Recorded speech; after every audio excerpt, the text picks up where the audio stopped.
Government expenditure,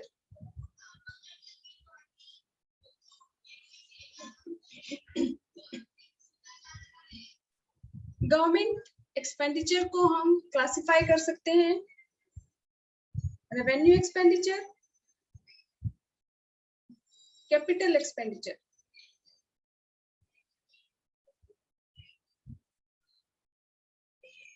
revenue expenditure, revenue expenditure are those expenditures which do not impact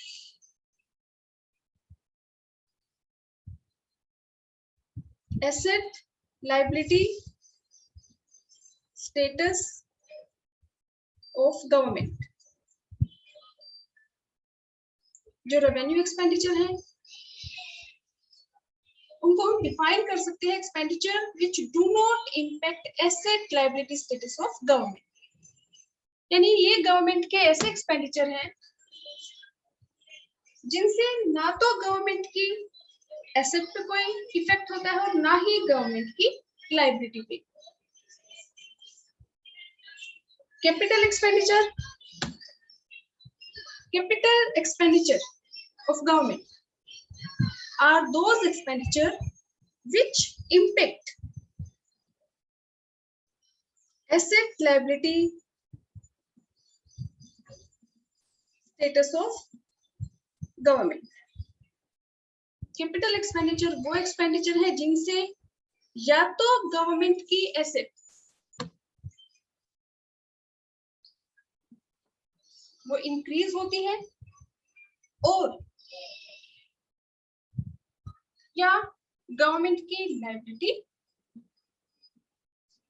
decrease होती है।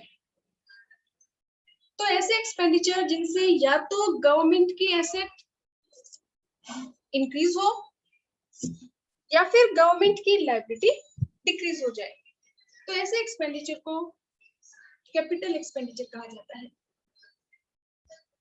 For example,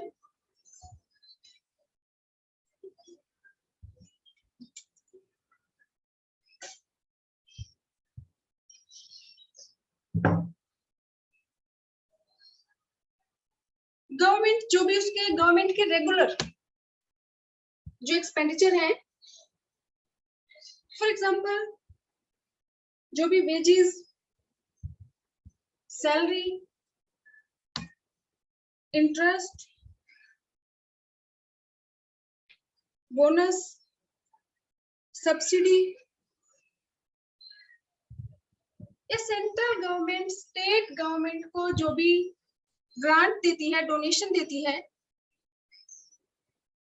तो ये क्या है गवर्नमेंट के रेगुलर एक्सपेंडिचर। इन एक्सपेंडिचर से गवर्नमेंट की ना तो एसेट के ऊपर कोई इम्पैक्ट होता है और ना ही गवर्नमेंट की लायबिलिटी के ऊपर कोई इम्पैक्ट होता है। तो ऐसे एक्सपेंडिचर जिनसे ना तो गवर्नमेंट की एसेट इंक्रीज हो और ना ही गवर्नमेंट की लायबिलिटी डिक्रीज हो, तो ऐसे एक्सपेंडिचर को हम क्या कहेंगे, रेवेन्यू एक्सपेंडिचर। फॉर एग्जांपल, अगर हम सब्सिडी की बात करें, गवर्नमेंट सब्सिडी प्रोवाइड करती है हाउस होल्ड को, पुअर सेक्शंस जो हैं, ताकि उनके लिविंग ऑफ स्टैंडर्ड को हाई किया जा सके, जो इनइक्वालिटी है उसको कुछ कम किया जा सके। या गवर्नमेंट सब्सिडी प्रोवाइड करती है प्रोड्यूसर्स को, इन्वेस्टर्स को, इन्वेस्टमेंट को मोटिवेट करने के लिए, प्राइवेट सेक्टर को मोटिवेट करने के लिए, ताकि ज्यादा से ज्यादा इन्वेस्टमेंट हो, प्रोडक्शन इंक्रीज हो। तो ये जो एक्सपेंडिचर है गवर्नमेंट का, क्या जब गवर्नमेंट सब्सिडी प्रोवाइड करती है तो गवर्नमेंट की एसेट के ऊपर कोई इम्पैक्ट होता है? गवर्नमेंट की एसेट इससे इंक्रीज होती है? नहीं। क्या इससे गवर्नमेंट की लायबिलिटी डिक्रीज होती है? नहीं। तो ऐसे जो भी एक्सपेंडिचर है, इनके अलावा अगर गवर्नमेंट डिफेंस परचेज करती है, या फॉर एग्जांपल स्कूल्स में मिड डे मील प्रोवाइड करती है, हॉस्पिटल्स में जो फ्री मेडिसिन हमें प्रोवाइड करती है, उस पर जो एक्सपेंडिचर करती है, तो ये जो भी एक्सपेंडिचर है गवर्नमेंट की, ये क्या है, रेवेन्यू एक्सपेंडिचर, क्योंकि इनसे गवर्नमेंट की एसेट और लायबिलिटी के ऊपर कोई इफेक्ट नहीं होता। कैपिटल एक्सपेंडिचर, फॉर एग्जांपल अगर गवर्नमेंट किसी भी कंपनी के शेयर परचेज कर ले, कोई मशीन परचेज कर ले, लैंड एंड बिल्डिंग में इन्वेस्टमेंट कर दे, हॉस्पिटल बनवाए या यूनिवर्सिटी बनवाए, या अगर सेंट्रल गवर्नमेंट लोन प्रोवाइड करती है स्टेट गवर्नमेंट को, तो वो भी क्या है, कैपिटल एक्सपेंडिचर ऑफ गवर्नमेंट। और फॉर एग्जांपल अगर गवर्नमेंट मशीन परचेज करती है, तो मशीन क्या है, एसेट।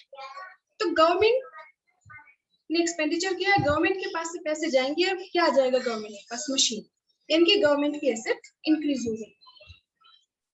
या अगर गवर्नमेंट कोई भी लैंड परचेज करती है तो भी गवर्नमेंट की एसेट इंक्रीज हो गई। शेयर परचेज करती है किसी कंपनी के तो भी गवर्नमेंट की ओनरशिप क्रिएट हो गई। या अगर सेंट्रल गवर्नमेंट स्टेट गवर्नमेंट को लोन प्रोवाइड करती है तो भी एसेट इंक्रीज होगी गवर्नमेंट की, क्योंकि स्टेट गवर्नमेंट वो पैसा सेंट्रल गवर्नमेंट को रीपे करेगी, कुछ टाइम के बाद वापस आ जाएंगे गवर्नमेंट के पास।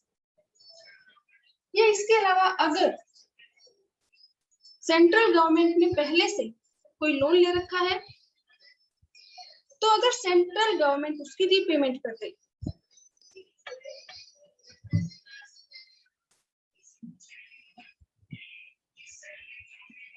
तो इससे क्या होगा, गवर्नमेंट की लायबिलिटी डिक्रीज हो जाएगी। तो ऐसे एक्सपेंडिचर जिनसे गवर्नमेंट की या तो एसेट इंक्रीज हो जाए या लायबिलिटी डिक्रीज हो जाए, तो उनको हम कैपिटल एक्सपेंडिचर में इंक्लूड करते हैं।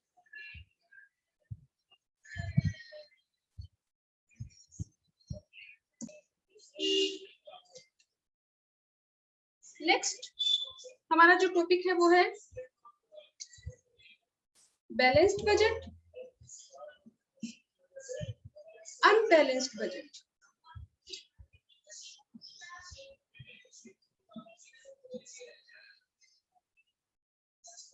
Balanced budget,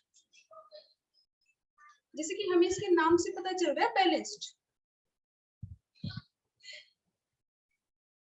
budget means government की रिसिप्ट अगर इक्वल है गवर्नमेंट के एक्सपेंडिचर की, तो उसको हम क्या कहेंगे, बैलेंस्ड बजट। तो बैलेंस्ड बजट क्या है,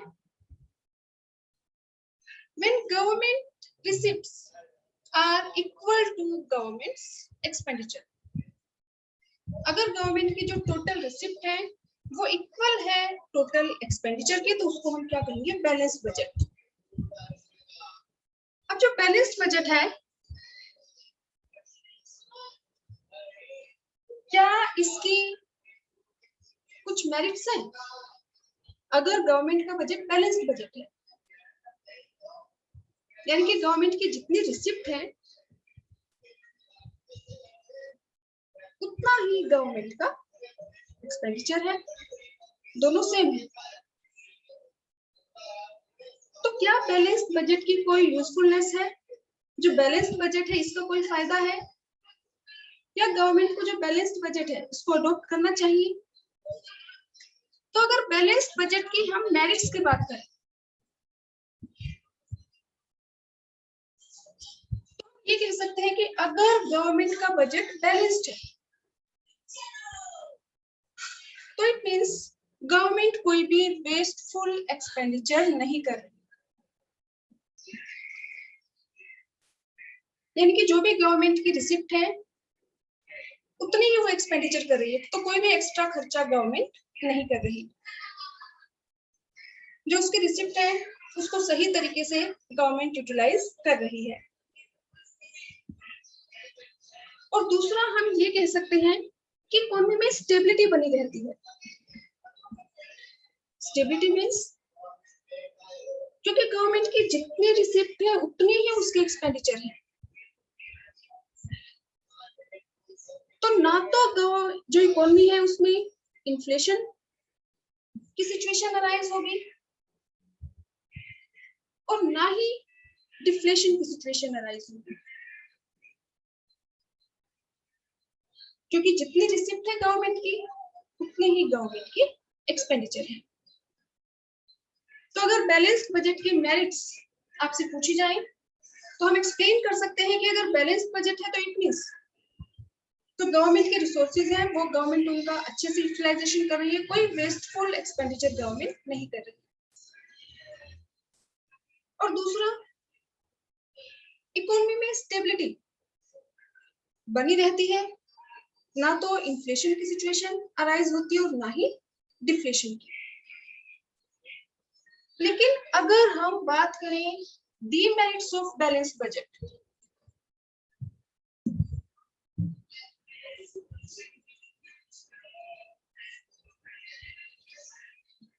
तो अगर जो इकोनॉमी है उसमें डिप्रेशन की सिचुएशन है, डिप्रेशन की सिचुएशन मींस कि इकोनॉमी में जो डिमांड है वो ज्यादा लो है।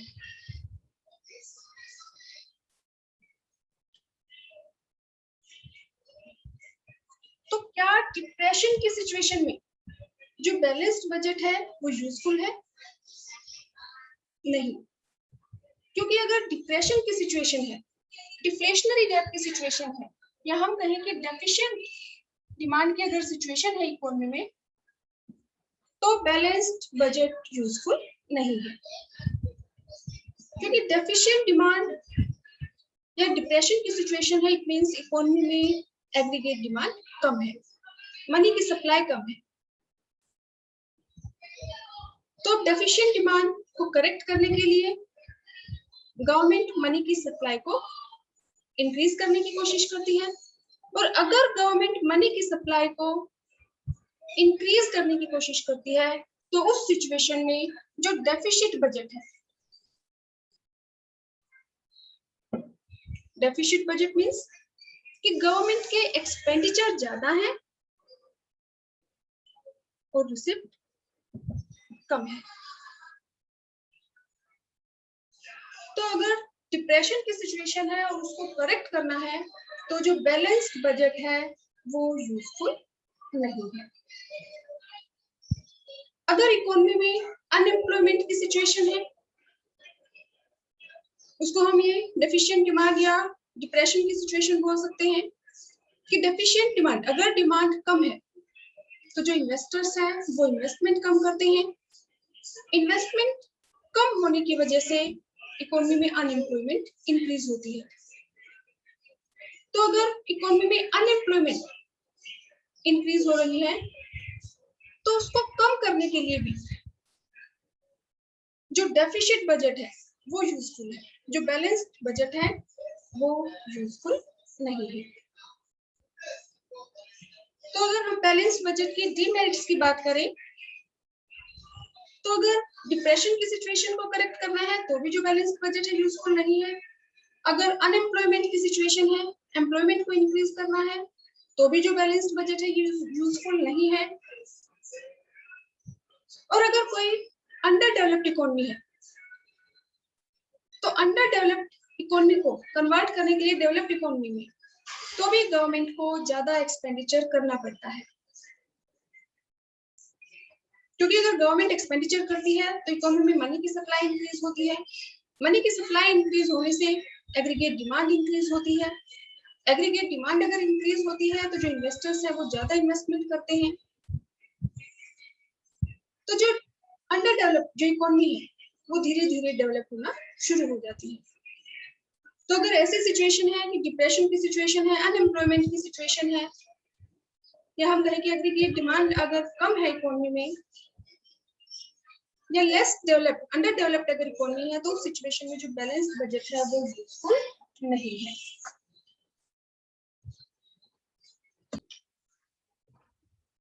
बैलेंस्ड बजट क्या है? Balanced means equal, balanced budget means कि गवर्नमेंट की जितनी रिसिप्ट है उतने ही उसके एक्सपेंडिचर है। अगर गवर्नमेंट की total receipt are equal to total expenditure, तो इट मींस जो बजट है वो क्या है, बैलेंस्ड। अब जो बैलेंस्ड बजट है, इसके मेरिट्स और डिमेरिट्स, तो क्या जो बैलेंस्ड बजट है इसके कुछ मेरिट्स होंगे? देखो, हमने पहले भी इस चैप्टर में हमने रीड किया है कि अगर गवर्नमेंट के एक्सपेंडिचर ज्यादा है बजाय कि उसके रिसिप्ट के, तो इस सिचुएशन में गवर्नमेंट क्या करेगी? या तो डिसइन्वेस्टमेंट करेगी। डिसइन्वेस्टमेंट मींस कि जो गवर्नमेंट की प्रॉपर्टी है, जो एसेट है, उसको सेल कर देगी प्राइवेट सेक्टर को, जिससे गवर्नमेंट की एसेट्स जो है वो रिड्यूस हो जाएंगी, कम हो जाएंगी। या फिर गवर्नमेंट बोरो करेगी। तो गवर्नमेंट अगर बोरो करती है तो भी हमारे लिए बेनिफिशियल नहीं है, क्योंकि अगर गवर्नमेंट पब्लिक से बोरो करती है तो इकोनॉमी में प्राइवेट सेक्टर की जो इन्वेस्टमेंट एक्सपेंडिचर है वो कम हो जाता है। अगर गवर्नमेंट आरबीआई से बोरो करती है तो आरबीआई नए नोट इशू करता है और फिर गवर्नमेंट को उधार देता है, तो उससे इकोनॉमी में इन्फ्लेशन इंक्रीज हो जाता है, महंगाई बढ़ना शुरू हो जाती है, हमारी करेंसी की जो वैल्यू है वो डाउन होना शुरू हो जाती है। और अगर गवर्नमेंट बोरो करती है फॉरेन कंट्रीज से, तो उस सिचुएशन में भी हमारी गवर्नमेंट की जो क्रेडिबिलिटी है, यानी कि उसकी जो साख है, उसकी जो रेपो है, वो फॉरेन कंट्रीज में कम हो जाती है, क्रेडिट रेटिंग डाउन आ जाती है, जिससे जो फॉरेन इन्वेस्टर्स हैं, जो डोमेस्टिक इन्वेस्टर्स हैं, वो तो अपने पैसे को विड्रॉ करते ही, जो फॉरेन इन्वेस्टर्स हैं वो भी अपनी इन्वेस्टमेंट को विड्रॉ करना शुरू कर देते हैं। लेकिन अगर बैलेंस्ड बजट है तो इट मींस गवर्नमेंट को बोरो करने की जरूरत नहीं पड़ेगी, क्योंकि जितनी उसकी रिसिप्ट है उतनी ही गवर्नमेंट की एक्सपेंडिचर है। तो इसीलिए जो बैलेंस्ड बजट की मेरिट्स की अगर हम बात कहें तो हम कह सकते हैं कि अगर बैलेंस्ड बजट है तो एक तो इससे ये पता चलता है कि गवर्नमेंट कोई भी वेस्टफुल एक्सपेंडिचर नहीं कर रही है, जो भी उसके रिसोर्सेज है, जो उसके पास रिसिप्ट सारे, उसका वो बेटर यूटिलाइजेशन कर रही है। दूसरा, अगर हम बात करें कि गवर्नमेंट अगर बोरो कर रही है, आरबीआई से बोरो करे, तो इन्फ्लेशन की सिचुएशन अराइज हो जाएगी, इन्फ्लेशनरी गैप, एक्सेस डिमांड की सिचुएशन। लेकिन अगर बैलेंस्ड बजट है तो गवर्नमेंट की जितनी रिसिप्ट है उतनी ही उसकी एक्सपेंडिचर है, तो इकोनॉमी में स्टेबिलिटी बनी रहेगी, ना तो इन्फ्लेशन की सिचुएशन अराइज होगी और ना ही डिप्रेशन की सिचुएशन अराइज होगी। और अगर हम बात करें बैलेंस्ड बजट के डिमेरिट्स की, तो हम ये कह सकते हैं कि अगर इकोनॉमी में डिप्रेशन की सिचुएशन है,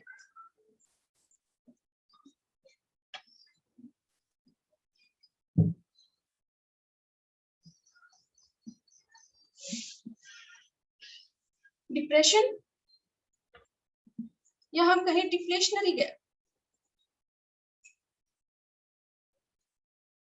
या डेफिशिएंट डिमांड, तो ये जो सिचुएशन है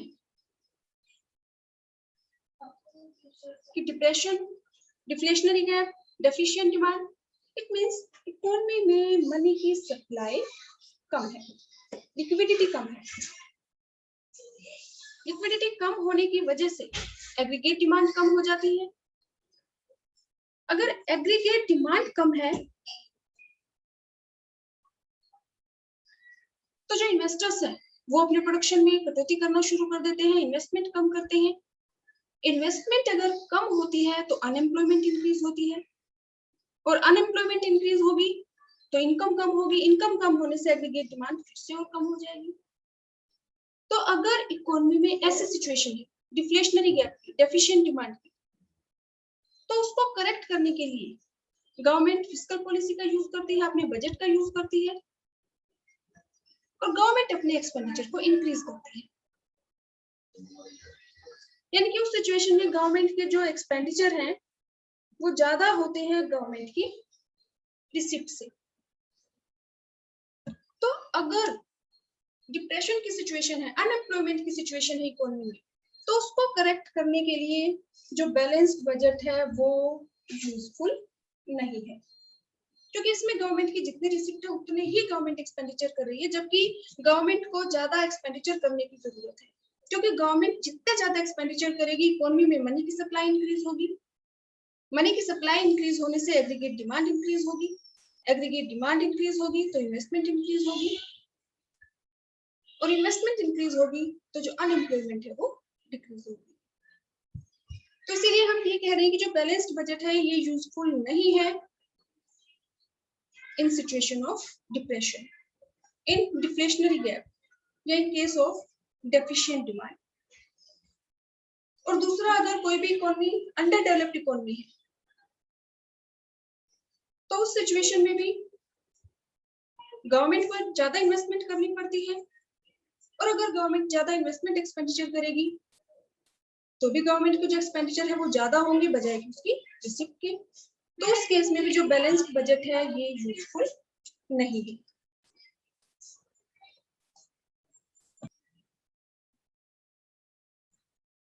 वो हमारा है unbalanced budget.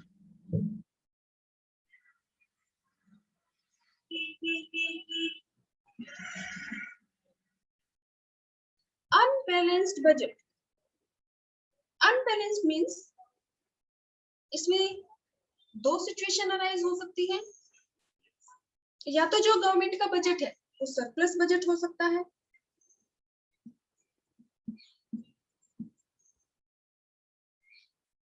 Surplus budget means क्योंकि अनबैलेंस्ड है, इट मींस गवर्नमेंट की जो रिसिप्ट्स है are not equal to government's expenditure, government की जो रिसिप्ट है और टोटल एक्सपेंडिचर है वो इक्वल नहीं है।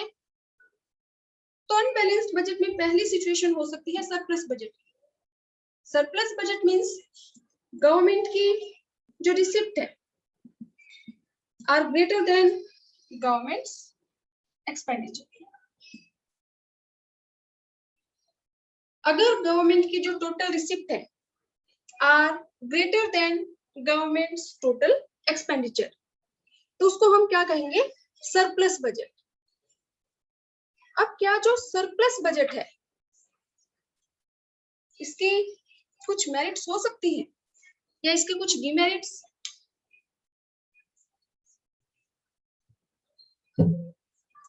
अगर मैं कहूं कि दो सिचुएशन है, एक डिफ्लेशनरी गैप, इन्फ्लेशनरी गैप।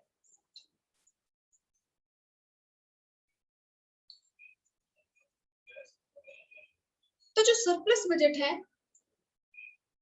वो किस सिचुएशन में बेनिफिशियल होगा, डिफ्लेशनरी गैप की सिचुएशन में या इन्फ्लेशनरी गैप की सिचुएशन में? अब डिफ्लेशनरी गैप मींस इकोनॉमी में मनी की सप्लाई कम है,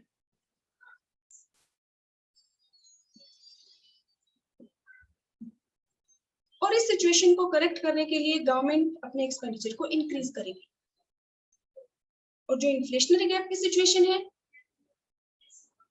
इन्फ्लेशनरी गैप की सिचुएशन में इकोनॉमी में मनी की सप्लाई ज्यादा होती है, यानी कि जो लिक्विडिटी है वो ज्यादा होती है।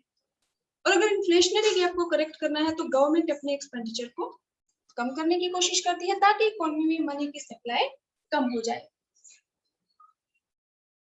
तो जो सरप्लस बजट है वो किस सिचुएशन में बेनिफिशियल होगा, डिफ्लेशनरी गैप की सिचुएशन में या इन्फ्लेशनरी गैप की सिचुएशन में?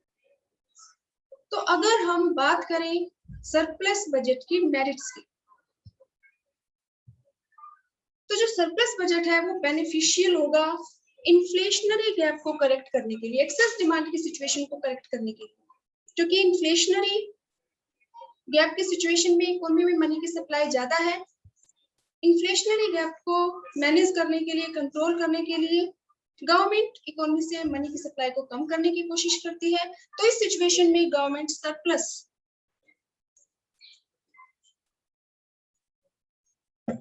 बजट को अडॉप्ट कर सकती है।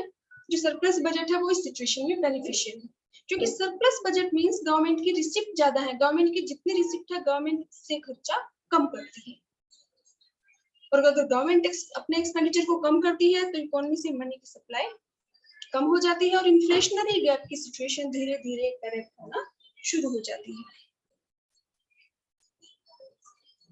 और अगर हम बात करें सरप्लस बजट की डिमेरिट्स की, तो अगर डिफ्लेशनरी गैप की सिचुएशन है, डिफ्लेशनरी गैप मींस इकोनॉमी में मनी की सप्लाई कम है, अगर इस सिचुएशन में गवर्नमेंट का जो बजट है वो सरप्लस बजट है, तो इट मींस गवर्नमेंट एक्सपेंडिचर कम कर रही है, जिससे इकोनॉमी में मनी की सप्लाई और कम हो जाएगी और ये सिचुएशन और ज्यादा वर्स्ट हो जाएगी। तो अगर डिफ्लेशनरी गैप की सिचुएशन है तो जो सरप्लस बजट है it is not beneficial. Surplus budget है वो बेनिफिशियल है इन्फ्लेशनरी गैप को करेक्ट करने के लिए, लेकिन अगर डिफ्लेशनरी गैप है तो डेफिसिट बजट बेनिफिशियल है, क्योंकि डिफ्लेशनरी गैप यानी कि एग्रीगेट डिमांड कम है, उसको इंक्रीज करना है। तो इस सिचुएशन में जो डेफिसिट बजट है वो बेनिफिशियल है, क्योंकि डेफिसिट बजट में गवर्नमेंट के जो एक्सपेंडिचर है वो ज्यादा होते हैं गवर्नमेंट की रिसीप्ट से।